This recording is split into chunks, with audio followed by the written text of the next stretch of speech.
শুল্কযুদ্ধে তিক্ত সম্পর্কের মধ্যে যুক্তরাষ্ট্রের সাথে বাণিজ্য চুক্তির আভাস দিলেন ভারতের বাণিজ্যমন্ত্রী পীযূষ গোয়েল।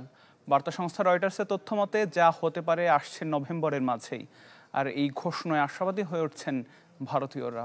উল্লেখ্য, গেল ২৭ আগস্ট থেকে যুক্তরাষ্ট্রের বাজারে ভারতীয় পণ্যের উপর কার্যকর হয়েছে ৫০% শুল্ক। রাশিয়া থেকে তেল কেনার শাস্তি হিসেবে ভারতের উপর ৫০% শুল্কের ঝড় তোলেন ডোনাল্ড ট্রাম্প। এ নিয়ে কয়েক দফা আলোচনা হলেও তাতে সমাধানে আসতে ব্যর্থ হয় দুদেশ। ফলে গেল ২৭ আগস্ট থেকে বিপাকে ভারতীয় রপ্তানি খাত। এই তিক্ততার মাঝেও উল্টো রাশিয়ান তেল কেনা বাড়িয়ে দেয় ভারত।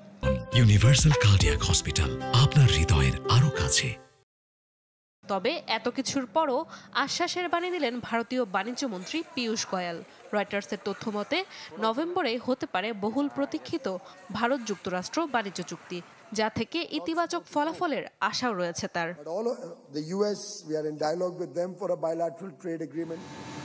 শাস্তিমূলক শুল্ক হার কার্যকর হলেও রাশিয়া থেকে তেল কেনা বন্ধ করেনি ভারত। উল্টো সেপ্টেম্বরে তা ২০% পর্যন্ত বাড়ানোর ইঙ্গিত দিয়েছে মোদী সরকার।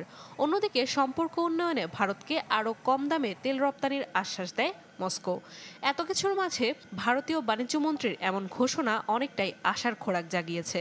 যদিও এর আগে ক্ষতি পুষিয়ে নিতে জিএসটি সংস্কার, মূল্যস্ফীতি নিয়ন্ত্রণ ও সুদহার হ্রাসসহ নানা পদক্ষেপ নেয়ার কথা জানিয়েছে মোদী সরকার।